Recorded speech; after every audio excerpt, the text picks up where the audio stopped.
Welcome back, Survivors. Episode 3, Season 4. This is Surviving the Season. I'm Adam. Greg is here.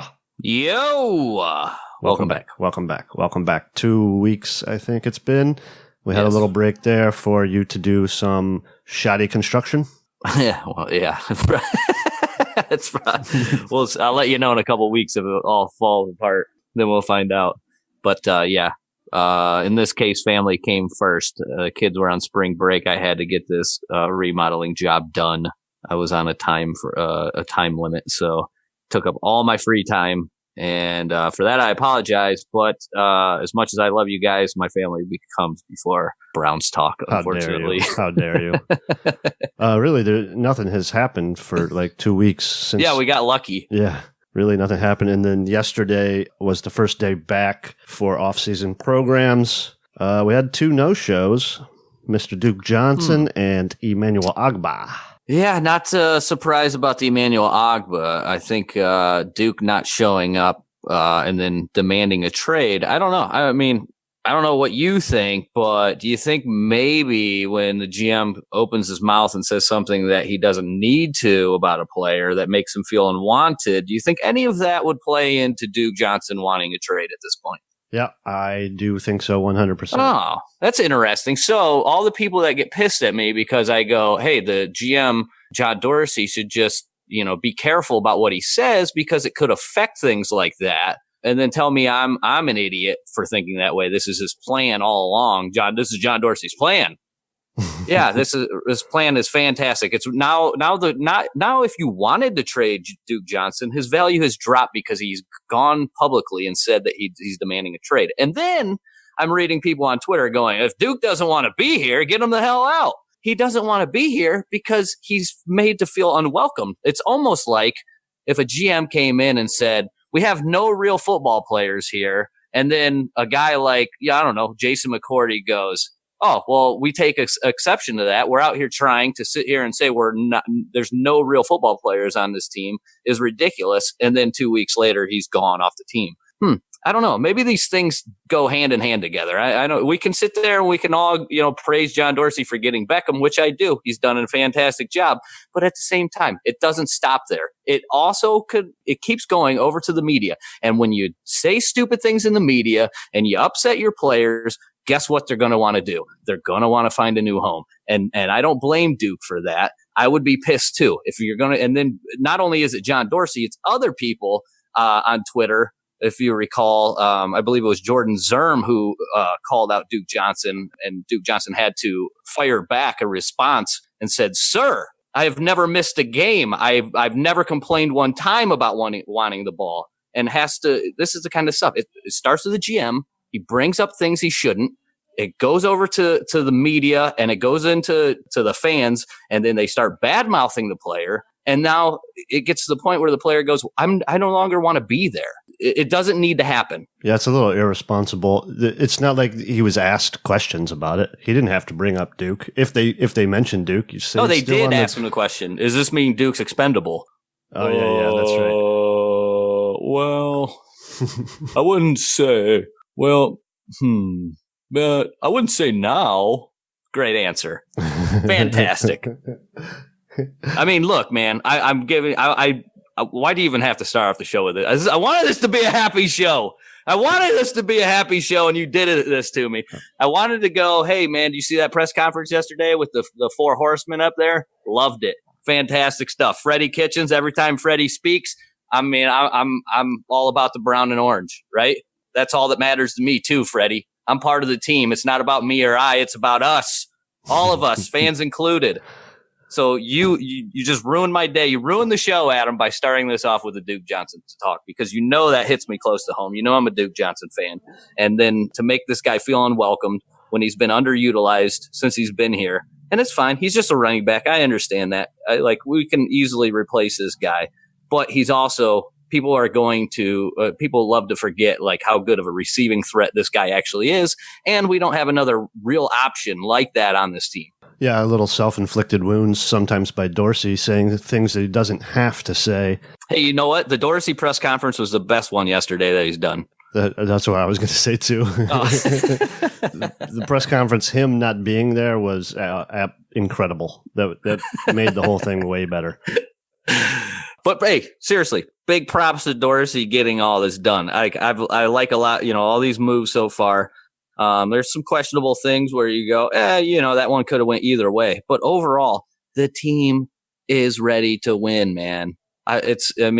Baker Mayfield bringing up Super Bowl and saying that we fully expect to be a Super Bowl contender. Instant boner. How does that not happen? Like, of course, man, this is the kind of stuff I'm thinking. So at the end of the day, if Duke Johnson's not here, does that hurt our Super Bowl aspirations? No. Does Emmanuel Ogbah getting traded for Eric Murray hurt the team that much? No, absolutely not. We're getting rid of a guy who his snaps were going to be decreased, and we're adding a safety, which we obviously need after losing Peppers, after losing Kindred, and a guy that gives you special teams help. So it's a fair deal, right? Yeah. What were we talking about before? Yeah, Duke. Getting rid of Duke and getting rid of Ogbah yesterday, not showing up to training camp. Yeah, generally, if you want to, they're both veterans, they've been around, maybe you tell their agents, look, we're shopping them, so they're not going to show up for voluntary workouts because, you don't want to get hurt. You want to still have your value to be able to get traded. And it's probably a better situation for Duke and Ogbah to get traded. Dorsey doesn't have to say it publicly.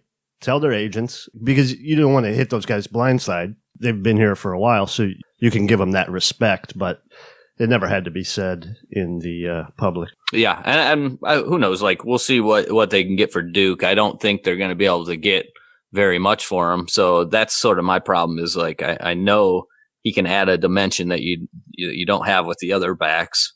You don't have Kareem Hunt for 8 games, so you can get something with him. But ultimately, like I said, it's a running back, not that big of a deal. I don't think they have to tell the players. I don't think you owe them anything. Like, if you're going to trade them, you don't need to let them know they're on the block. But, this has been out there for a while, in the press.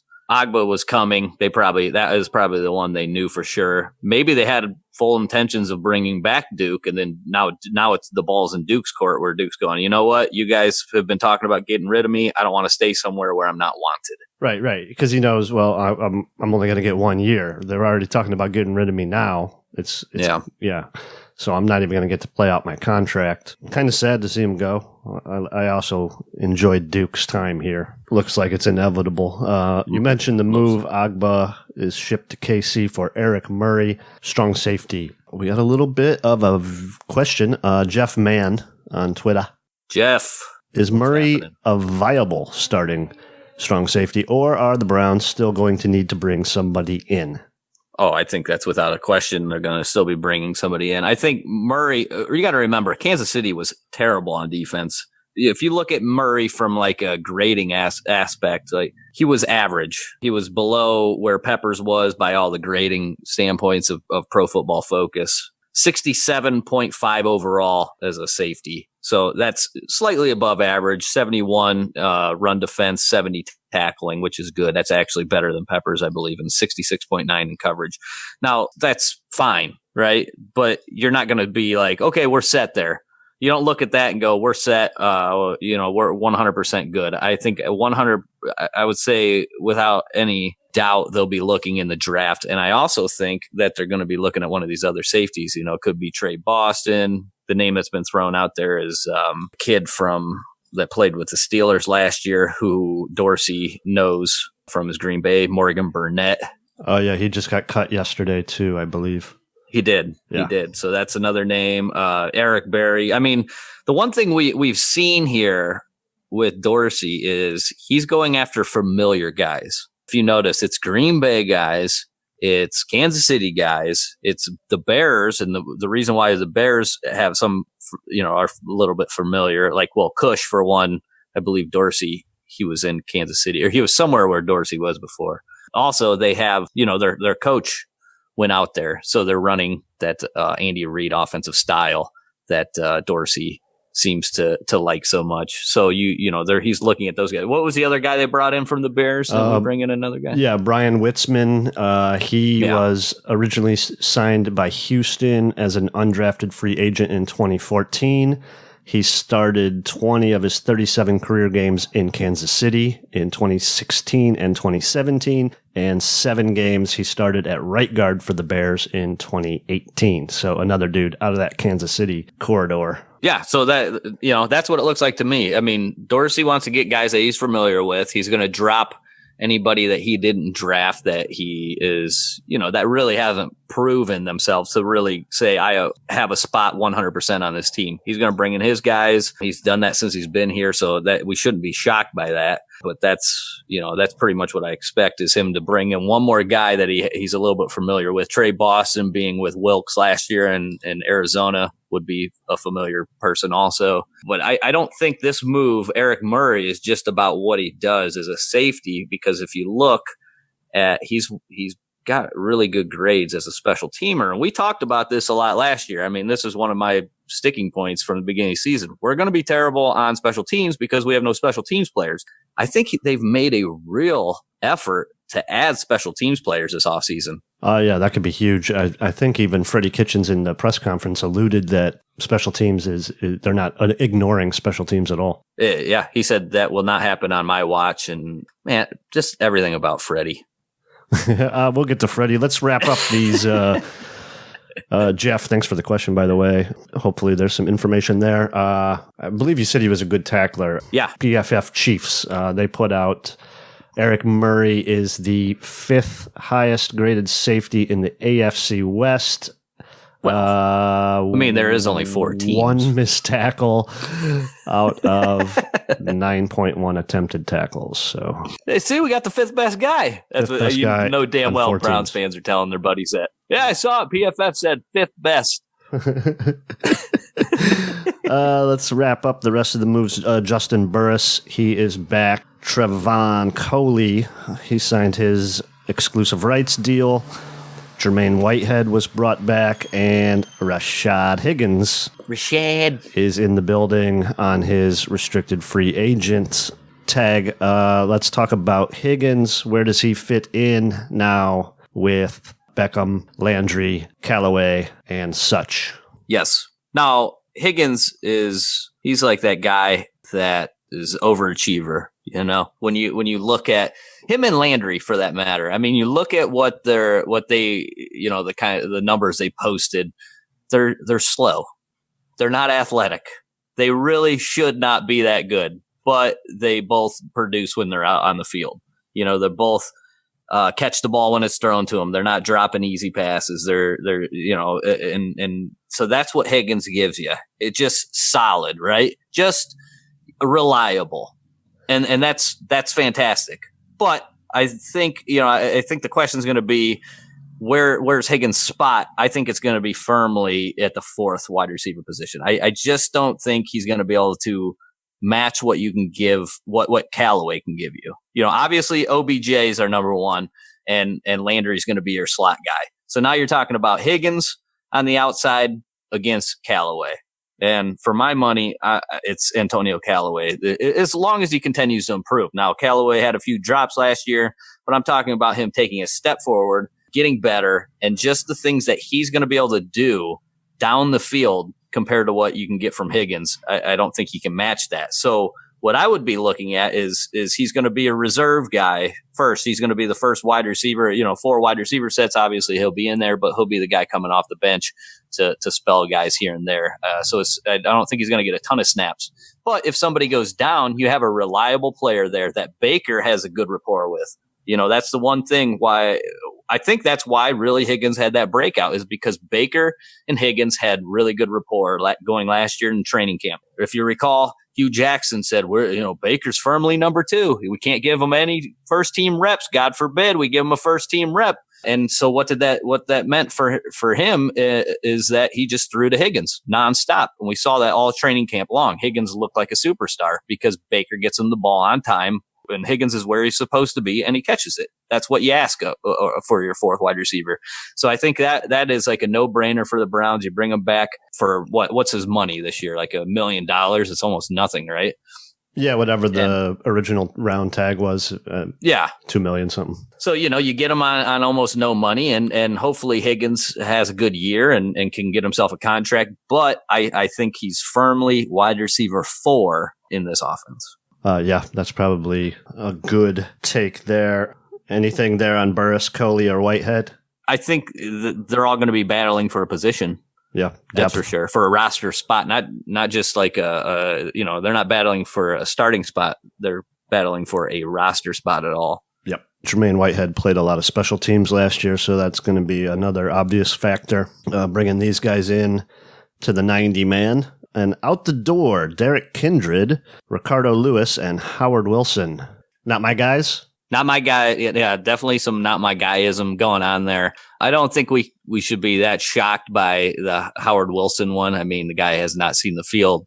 I'm not even sure how many practices he's made, if any, that I can recall. No. Didn't he get hurt the first practice or something like that? So it sucks because, you really would have liked to see what you can get. But I mean, that's football. Injury happens and there's not much you can do about it. So that one's not surprising at all. Ricardo Lewis, same thing. Kind of thought he might get a shot to earn a roster spot, but when you see guys like Jalen Strong getting signed, Dorsey's going in a different direction, and that seemed to be the odd man out. The thing about Lewis is I thought he was a pretty good gunner on punt coverage. So, that could have been a spot for him, but they must have thought they weren't going to get anything. And really, he hasn't shown anything as a wide receiver yet. He missed that most important year 3 as a wide receiver to really grow. That was a huge, huge hit for him to be out for the year with the neck injury.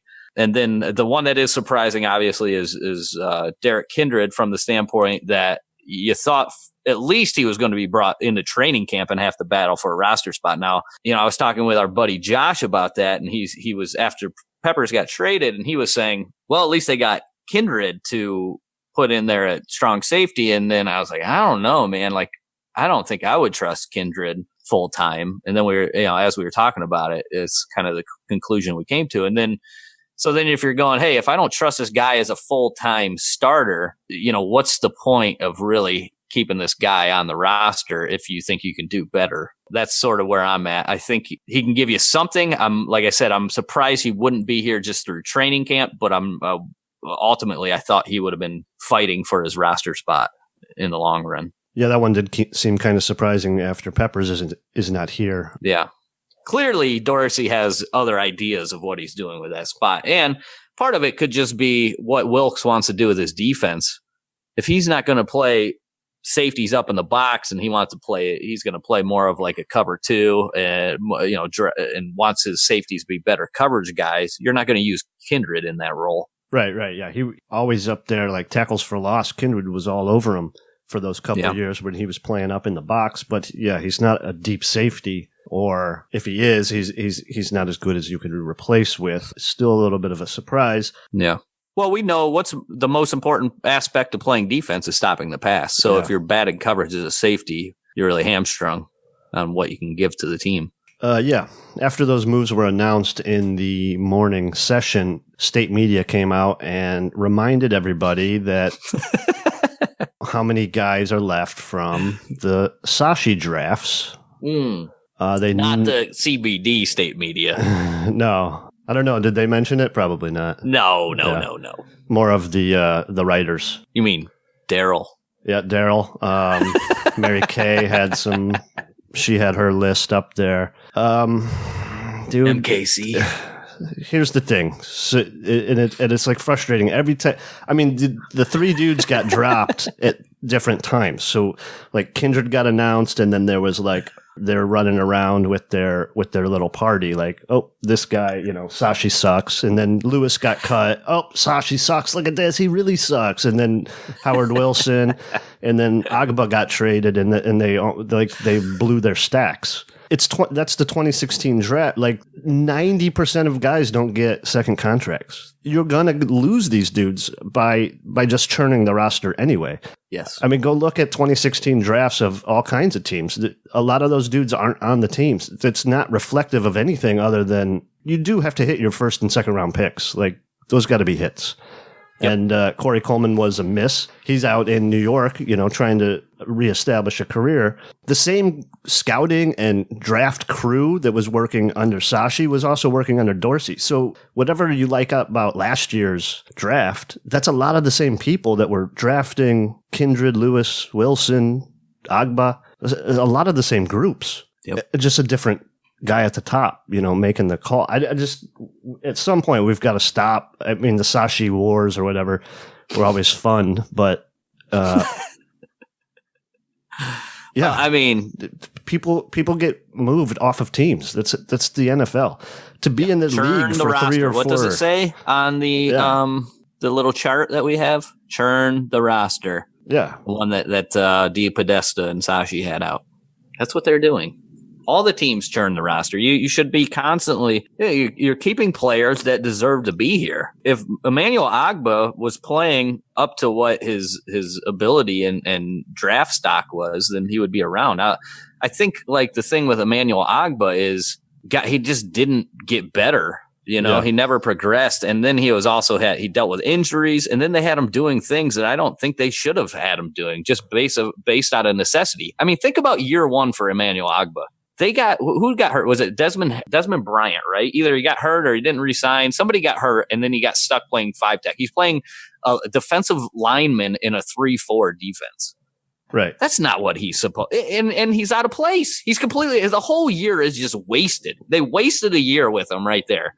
Okay, and then they come back and he actually has a good next year. The next year he had a pretty solid year, but he was also injured. Then he comes back last year. He's not getting a ton of pressure.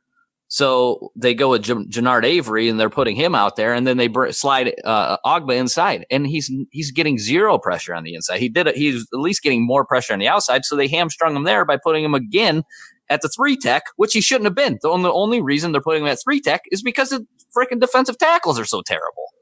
So he's had to play defensive, D-line or defensive end on a 3-4 defense, and defensive tackle 2 out of his 3 years. Where he's out of position just based on the necessity of the team. So really, he didn't get a real shot to do what he was brought here to do. But when he did, he still, he didn't wow you enough to go, okay, we can't do better there. So you bring in Olivia Vernon, who's a proven guy, and you make your team better, and you trade away Agba for something else you need. That's just roster building. That's the way it works. Yeah, that's how it goes. You don't have Vernon without Kevin Zeitler. As much as people go, Sashi signed Kenny Britt, he also signed some pretty good guards there as well. And one of them gets traded for a defensive end who's a stud. It's not all. It just doesn't go with the draft alone. There's more to it than that. And part of the year one of that draft was just getting more draft assets for the future. You don't end up with 5 picks in the first 2 rounds by keeping all your draft picks in the first 2 years. It just doesn't work like that. You trade down from number 2 pick so you can build for the future. That's what they did. That's why we're sitting here where we are, why we're even having these discussions, because the only reason is because people are such morons. They can't understand that there was a plan in place, and that's how the plan works itself out. Right. Yeah. Sashi didn't get to spend his 5 picks in the first 2 rounds. That's what he was trading for. That was his pot of gold at the end of the rainbow. He didn't get to use it. So Dorsey gets to use it, and he's done a good job with it. And we sit where we are today. Does it matter how we got here? The only thing that matters is that we got a goddamn Super Bowl contending team, and we should just be happy. Why the hell everybody has to keep arguing about this shit? That, Sashi didn't. How can you say Sashi did nothing and we sit here with the Super Bowl contending team? Obviously, we did something right. He did something to set up John Dorsey. Just give him a little bit of props and move on. It's not that hard. It makes zero sense to me. Just gets fucking ridiculous. You just can't look at those. There was spots that they're bringing in. Let's try these receivers. All right, let's get athletic dudes. Let's get dudes that produce. They're only going to be here for 2 or 3 years anyway. That's all we should have expected out of Higgins and Lewis.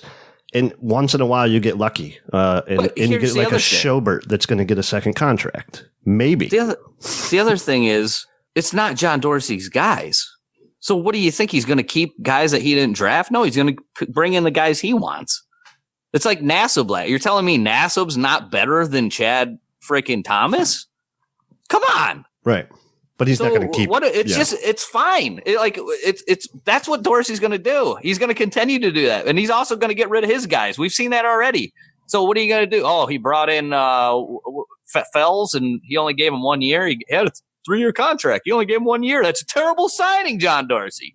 No, he goes, look, we can do better. See you later, buddy. That's what you do. Yeah. It's the way the game works, man. You only keep the guys that are the true foundational players. We come away with Myles Garrett and Baker Mayfield and Denzel Ward and David Njoku and Kevin Zeit. Well, not anymore. Joe Bitonio. I mean, we have foundational players here. Those guys we're not getting rid of. And if we are getting rid of them, we're getting rid of them for other foundational players. Zeitler for Olivier Vernon. Or Duke Johnson is just a running back, or if he was a wide receiver or something, we'd probably actually get something for him. So in the end, we're probably not going to get anything for him, but he's to me, he's a foundational player in the fact that he's a third down back, which is highly needed in this league anymore. But that's what you did. We didn't have those. Go back to 2015, 2016. Start list off the foundational players there. 0. It doesn't, yeah. Bitonio and you'd be like Christian Kirksey, who's not even good. Duke Johnson. Who else? Who? Like, who's there? I mean, you started with nothing. It was garbage. And here we sit 4 years down the line and we're talking about Super Bowl contention and people are arguing about shit that doesn't even fucking matter. Right. You know? But it's like they don't understand what happens in the league, around the league. Like, I mean, look at the Patriots drafts. They keep dudes for 3 or 4 years. And then Agba's on his last year of his contract. They know he's not going they're not going to pay him after this year. So you move him for a piece.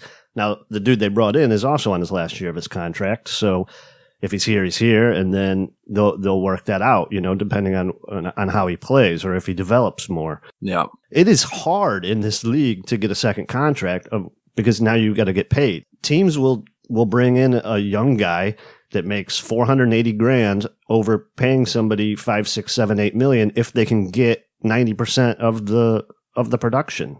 That's the math. I wonder, what do people think like you typically get out of a draft? Like how many starters do you think like you come over? Do they go, well, you got 7 picks, so you get 7 starters per year? Is that what people think? Like if you get 3 starters, like I would say it's probably a success. That's a pretty good hit rate. And then to get these guys to a second contract is even harder. So because that's when they get paid. And then you don't get them late. Like you said, the reason why you trade all your assets in that first year, like Sashi did, is because you're trying to get those first and second round picks because those are the ones that have the higher chance of hitting. I mean, if you look at any GM in the league, go through their rounds 4 to 7, nobody's going to have a 50% hit rate. It just does not exist. If they have it, well, maybe you go 1 year. Oh, well, you have this 1 year. This guy made 2 picks in the 4th round and both of them were good. Okay, but do it over the length of a whole career as a GM. Those aren't picks that are worth anything, really. That's why when they go, well, we could get a 5th round draft pick for Duke Johnson. Why? The chances of that 5th round pick hitting is like 10%, maybe. And you have a proven guy. Why would you why would you want to scratch off lottery ticket for a proven guy? Like, here's $50 in my pocket, or I can buy that scratch off ticket. Yeah. Some of it's a little crazy. Just it gets like overbearing. It's just the tweets. Sometimes you're like, fuck, I want to write back, but I also don't want to engage. So I just read them and then I'm like jotting down notes. David, I'm going to talk about this on the fucking podcast. Yeah, I've basically given up on Twitter. It's ridiculous. Half the things you get on there, it's like, Jesus Christ. It's unbelievable. I mean, this whole fucking thing with John Ledyard. I don't know if you want to get into this, but like these people that go and they take your tweets from 8 years ago and then put them up there. What are you doing with your life?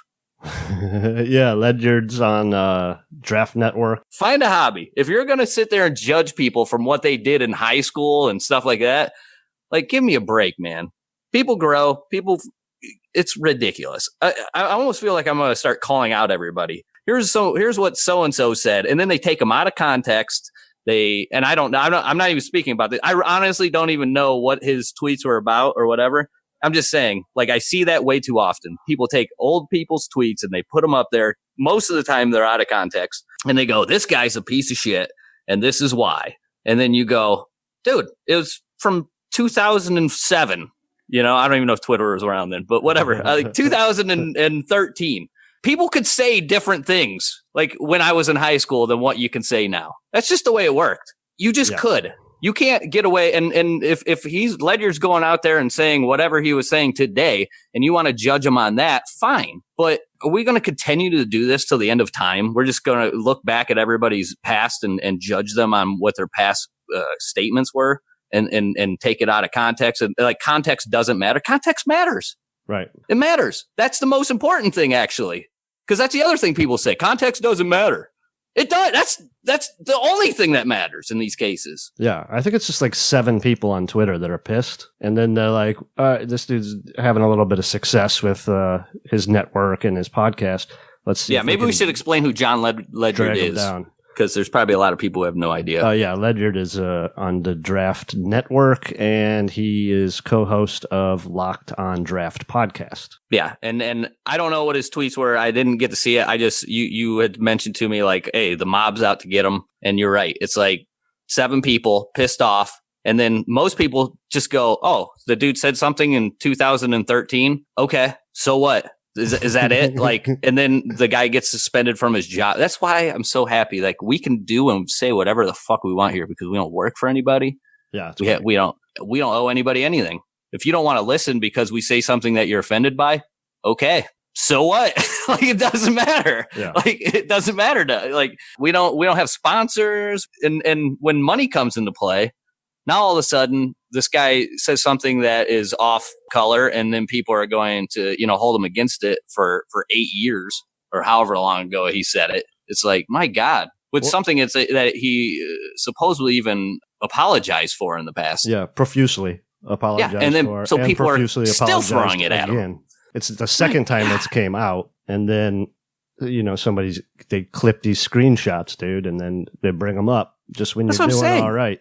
But you know what? Also, fuck Draft Network, dude. They could have doing it. Yeah. For suspending them. Yeah. Why didn't they just go? All right. Yeah. Fuck them too. This was some stupid shit, and he shouldn't have said it. Yeah, we're gonna give him some time off. But I don't know if he's fired or suspended indefinitely or whatever. But dude, there's only 7 mad people. You guys don't have to fire everybody. That's what it is, man. It's the vocal minority speaking for everyone, and most people are just like, go. So what? I guarantee you those 7 people in the minority have said things that are just so ridiculous before, and nobody calls them out. Nobody cares because they have no influence whatsoever. Ledyard, they probably are pissed because Ledyard didn't like one of the guys they liked in the draft or something. And then they hold on to these tweets for 10 years and then release them. Oh, he's doing well. Like, it's jealousy. Get over yourself. Like, find something to do. It's sickening. Like, this is what it's not even fun, actually. I see that and I'm going, dude, what are we doing? Yeah, I don't know. You can't even make a joke anymore without people. Remember the guy got offended because I said to throw the kicker and remember after the New Orleans game, I said, take Zane Gonzalez and what's his name, the special teams coach, and throw him off the plane on the way back. And the guy was offended by it. Like, I'm not joking. I'm literally saying to throw them off the plane. Are you a moron? Come on. We can't even joke we can't even make come on. What are we doing? You didn't have a trigger warning for all the people that have been thrown off of planes before and might have a little bit of fucking built up anger over that. Yeah, but you're right. F the Draft Network. Fuck them too. I won't be using their free draft. Well, then you punish. Then you punish the workers there. Yeah, I like those guys. Yeah. I'm not punishing them, but fuck whoever made that decision. Oh, we're suspending you because we're pussies. Hey, we don't condone the words that John Ledyard said from 15 years ago. Oh, wait, we thought that you hired people and then you took on every statement they've made in their life. Are we that big of morons that in the United States that we can't separate an individual's comments are not the same as the place he works for? Are we that big of idiots? I'm trying to get people fired, dude. Enough of that. We got to stop. Like, let people work. You know what it is? Everybody's a rat. The good old days back in the mafia, it was like nobody ratted on each other. Now everybody's a tattletale. Like, everybody. My the kids and whatnot, like their little friends come over, they're all ratting on each other, just tattletaling nonstop. And I'm like, enough. Little Johnny took my toy. Little B, he deal with it. Me. It's a tough world. This is the real world, man. It's tough. People are always taking your toys. They're always taking your shit. Come on. Everybody just have some Cheerios and settle down. My daughter, who's going into the military, right? This is what she said to me the other day. Because I've been training her, right? Getting her to run and whatnot, and I was pushing her, and she's like, "You don't have to be so mean." I'm like, "Oh yeah, I can't wait till you tell the drill sergeant. Can you quit yelling at me, please? I can't run anymore." Like, he's gonna give a fuck. Right. No, I'm sorry, I'm not gonna take it easy on you, because this is what you have to do. You have to be ready when you get there. You can't go in and be a sloppy. You can't be one of those lazy ones that you come in and are not prepared. You're gonna be the girl who shows up and is ready to go, because I'm preparing you for life, not to be a one of these soft Twitter sissies running around here tattling on everybody. Yeah, fuck Twitter too, by the way. On top of that. Well, I mean, I like you guys. I like the guys that we all talk to, though. Yeah. But yeah, it's all nonsense. All right, let's segue there into some cool shit. That we had a press conference yesterday that was awesome. Oh, yeah. I was all fired up after watching Garrett, Mayfield, OBJ, and Landry take the stage for his little introduction. Yeah, fantastic stuff, huh? I felt a little bad for Miles for having to sit up there. I think they asked him maybe one question. Yeah. He was probably like, "You guys really want me to come up here? Because nobody's going to ask me any questions. Everybody wants to talk to Odell." But did you think the fact that they took those four up there after they had Freddie, who was talking about, this is not about me or I, this is about we and us, that was sort of why they brought out the four of them? To represent more of like a team aspect than, hey, this is not about one player? Yeah, I think so. It seemed nice. You can tell Beckham and Landry go way back, and they had, at one point, I thought they might jerk each other off. They were getting sweet. I was getting a little bit choked up. Okay. It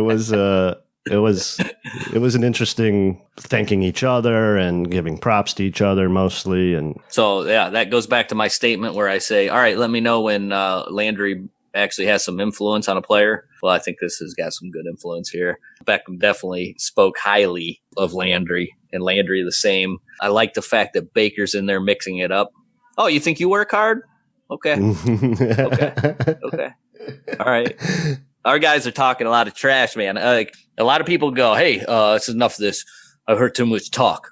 You got to prove it first." A little talk's okay. Yeah. A little talk's fine. I'm okay with a little talk. Like, I like Conor McGregor. That's kind of what our football team is. We came from nothing. We're going to talk our way up to the top. We want you to bring your best. We want you to bring your A game, because we're going to give you our best. Like, our guys are going to be ready to play, and they need that. They're going to thrive. That's what they thrive on, that competition. That's what these guys are all about. Like, they talk about working the hardest, being there extra time. Landry and Beckham would go 12 o'clock at night to the LSU field house and break out the jugs machine. Oh yeah, they don't need that anymore because Baker will be there. You got a human jugs machine right there, throwing bullets at you.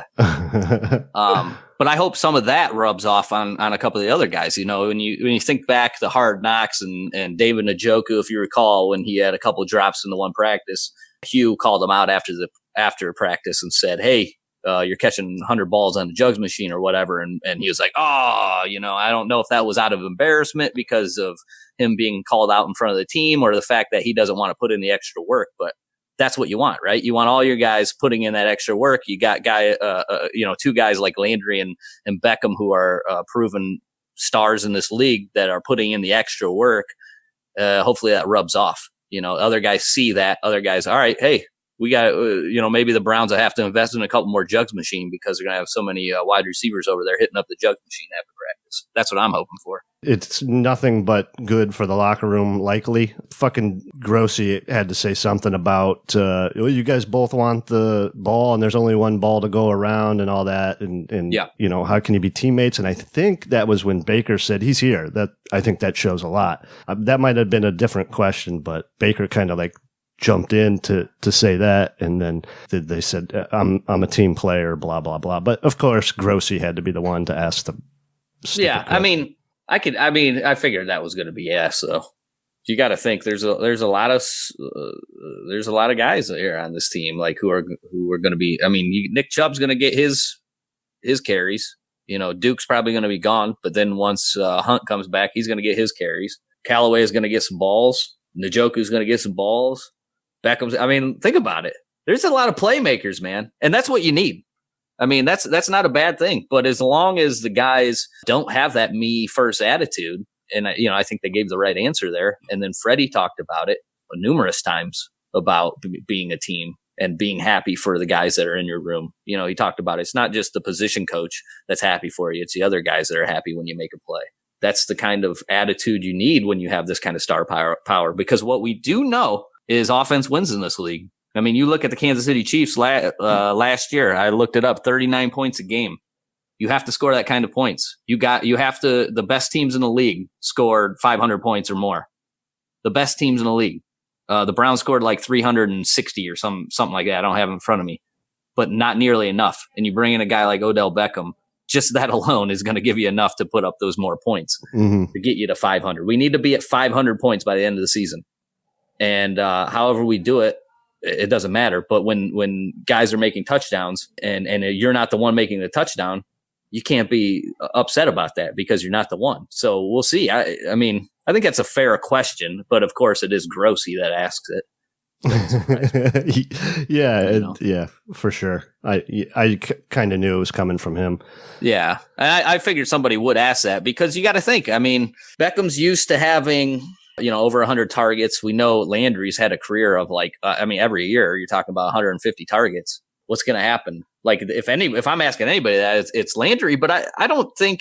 Just from what I've seen, and Landry said the right things last year. Yeah, because Landry was targeted his 12 times a game through the first half of the season, and then that dropped off when Baker came in. Yeah, like in half. Yeah, there was no bitching out of him. There was no moaning. Like I legitimately think these guys are about winning, and the reason why they put in that hard work, as they say, not only they want to be great, they want to be Hall of Famers, but you want to win Super Bowls. Yeah, you want to be champions. Right. That's and here's the other thing, man. Baker might be the youngest guy in that group, but he's the one that everybody's going to look to for leadership because he's the one that's going to be setting everybody straight. Baker ain't taking no shit from anybody. Baker's not a fucking pussy like Eli Manning. He ain't going to stand for that shit. I will tell you that right now. Yeah. He's not. He ain't going to be taking any lip. And the other thing is there's no reason to give Baker lip because he's good. Yeah. For a 1 year quarterback, he is so good. I mean, he looks like an old vet up there. He has no problem answering the questions. He says the right things. He doesn't say stupid shit. He laughs. He's jovial, competitive. Yeah. He just sometimes you're like, wow, this dude only has like 8 starts. How is he so professional up there? Some people just have it, man. That kid was just born with it. I mean, I thought Beckham gave all the right answers too. Yeah. What's the things you hear about Beckham? Like, I mean, that he has a reputation just based on being in New York. I mean, so to think like people aren't going to ask him these questions, like of course that's going to happen. He has a reputation, mostly because of the different antics that he's done while he's been on the field. But they lost, and when they lost, and the quarterback's bad, and Beckham spoke about it in the press, being honest, people will get pissed about that. You don't have to speak like that about Baker though, because he can throw the ball. He said Eli can't throw the ball deep. Well, guess what? Baker can. Yeah. Like, how are you not going to be frustrated? You're one of the best wide receivers in the game, if not the best. And your quarterback can't get you the ball. Like, if you go watch, it's hilarious to watch his highlight reel because every single pass is behind him, over his head, down here. That's why he's making spectacular catch after spectacular catch. The one thing that might drop this year is him having to make spectacular catches because Baker's going to put the ball where it's supposed to go. Yeah, it's going to be fun watching him catch some slants, dude. Yeah. Let's go. We're there, man. That's what it takes. And you just need the defense. Like, this is what it's going to come down to. Like, Kansas City offensively, phenomenal. I don't think they had to have scored the most points in history of NFL, right? I'm not sure. Yeah, it was a lot. It was over 600 points because I was looking at it, like, is this even right? I've never seen. But when you look at the separation from, like, they scored like 600 some points, and the lowest team might have been like Arizona or Washington. They were at like 260. Like, you're talking about a 400 point differential in 16 games. And then you look at the defenses and like the defense that gave up the most points, I believe, was Kansas City as well. And it was like 450 points. and that goes down to like 350. So there's a much smaller differential there in defense. So what that shows me is offense is everything. If you don't have that great offense, you ain't doing anything. But you can't be the worst defense like Kansas City and then think that you're going to, win all these games, win these big games. And that's basically what happened to Kansas City this year. So if the Browns play average defense and play phenomenal offense, as they should, we have a Super Bowl contender. So I don't want to hear any of this guff. I don't want to hear people going, well, we might still be a year away. I don't know. I think we have to add a guard, or we might need, we might need to have one extra nickel corner or something. Like, yeah, we need we need some better pass coverage, but that shouldn't stop us from what our ultimate goal as a team this year is, winning a Super Bowl. Absolutely not. Could we be better at positions? Yes. Are we as good as other teams that are going to be playing for Super Bowls? Yes. I'm in. Let's get some Super Bowls. Super Bowls. Bowls with an S. Bowls. Yes. Joe Hayden says he can't wait to cover Odell Beckham in Cleveland. I doubt that's going to happen. Yeah, I can't wait for that either. Yeah, you're going to... Come on, dude. I remember Corey Coleman roasting him. Break. Could have had him. Could have had Joe Hayden. Thanks a lot, Sashi. Got rid of a perfectly good corner. Yeah, real good. All right. Anything else? Everybody, thank you for listening, sharing the show. Shout out to our new reviews. Wolverine Dream, greetings from Alaska. Love the pod, love the Browns. We're going to jerk ourselves off here for a second. DFK, HF, FHN, JJCHY, Best Browns podcast out. Hey! Thank you there. Whatever your name is, all those letters in Connecticut. Shout out. Most recent too. So thanks everybody for the hey, the how reviews. Come people aren't reviewing? Now I see more listens constantly going up, just up. It's an upward spiral, but I'm not seeing enough reviews. The more wins that the team has, the more people listen. Oh my God. When we win 16 next year, it's direct correlation. Anyway, we're happy you guys are listening, enjoying, really appreciate it. Greg, what is our Twitter? Our Twitter is at STS Podcast, and our email is Surviving the Season at gmail.com. STS Podcasts on Patreon if you want to support the show financially. Thank you very much to all our patrons. We appreciate you guys very, very much. Hashtag Road to Redemption's over, right? What are we doing now? I don't know. Let's think of something. All right. We can go out hashtag OBJ. Greg, tell them what we say. Keep on surviving.